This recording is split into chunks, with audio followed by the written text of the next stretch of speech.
কাল থেকে কাজে লেগেছি, গাছ পাল্টাবো। আমার এই জি প্ল্যান গাছটা যথেষ্ট বড় হয়েছে, কিন্তু দেখুন জায়গার অভাবে সে ছড়াতে পারে না। এই দেখুন কিন্তু দেখুন কত বড় হয়েছে, খুব সুন্দর। এই গাছটা আমি অনলাইন থেকে 450 টাকাতে কিনেছিলাম, কিন্তু গাছটার যত্ন করার ফলে গাছটা সুন্দর হয়েছে। কিন্তু আমি আর একটু ওর জায়গা দরকার। এজন্য আমি চিন্তা করলাম এর পট পাল্টাবো। এই পটের জন্য আমি একটা বড় টব সেট করেছি। এই টবটা আমার নিচের গ্যারেজে ছিল, কোনো একটা গাছ ছিল, কিন্তু গাছটা মারা গেছে, যার ফলে এই পটটা ওখান থেকে নিয়ে আসলাম। নিয়ে এসে এখন আমার আরেকটা গাছ কিনেছিলাম 350 টাকা দিয়ে। এটাও জি প্লান্ট, কিন্তু এই গাছটা কেন যেন একবার আমি বাড়াতেই পারি নাই, মরে যাচ্ছে, হচ্ছে মরে যাচ্ছে। তাই দুই টব মিলে আমি একবার বড় একটা জায়গায় দিয়ে দিব। তাতে আমার জায়গাও বের হবে, আমার গাছটা যত্ন করাও সহজ হবে। এই দেখুন কত সুন্দর হয়েছে। আর এর জন্য আমি রেডি করেছি আমার তৈরি করা মাটি। এটাতে বিভিন্ন শাকসবজি কাটা মাটি এটাতে আমার রেডি ছিল। মাটি যথেষ্ট ভালো ছিল। তার সঙ্গে আমি এখন দিব ডিমের খোসা। আমি আর গুঁড়া করলাম না, একবারে একসঙ্গে সব করে দিয়ে দিব, একাই মাটির সঙ্গে মিশে যাবে। আর এর সঙ্গে আমি আরেকটা কাজ করব, স্পাইডারের ফুল। এই দেখুন, এই স্পাইডারের ফুল আমি একটা টবে লাগাবো। এই যে এটা তাজা সেট করেছি, মাটি পানিও রেডি করেছি, টবে আমি বসিয়ে দিয়েছি। এই দেখুন দুটা টবের গাছ এক টবে বসিয়ে দিয়েছি। এখন আমি সুন্দর করে মাটি দিয়ে আমি লাগিয়ে ফেলবো। এই দেখুন এখন সুন্দর করে মাটি আমি খালি জায়গায় যে গাছগুলো আছে, এই দেখুন এখানে হলো দুইটা টব একটা টবে লাগালাম। এই দেখুন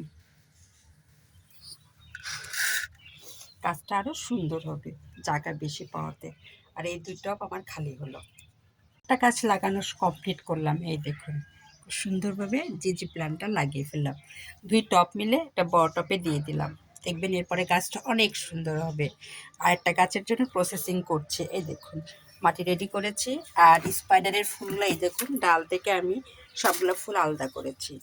এই দেখুন এই ফুলগুলো আমি এই টবে সুন্দর করে লাগিয়ে দিব, তারপরে দেখবেন স্পাইডার ফুল গাছ হয়ে যাবে।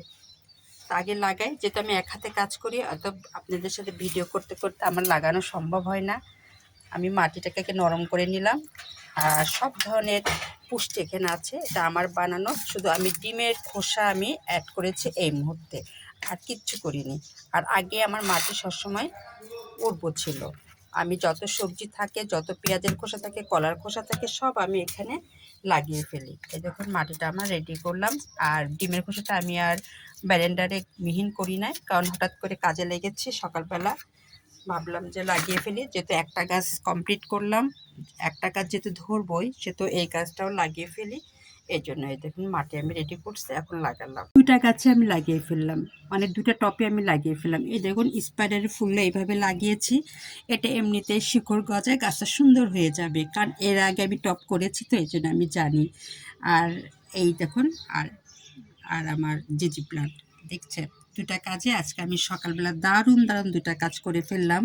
রোজা থেকে একটা আমি স্পাইডারের ফুল দিয়ে গাছ লাগিয়ে ফেললাম টপে, আর একটা আমি জি প্ল্যান্ট, দুটা টপ মিলে একটা টপ করলাম। কারণ গাছটা আমার একটু বড় হলে, টপটা একটু বড় হলে গাছটা আমার আরও সুন্দর হবে। এই দেখুন খুব সুন্দর হয়েছে আমার গাছটা। এই দেখুন অনেক বড় হয়েছে, কিন্তু আমার মানে অল্প, মানে এই দেখুন কত কুশি বেড়েছে, দেখেছেন?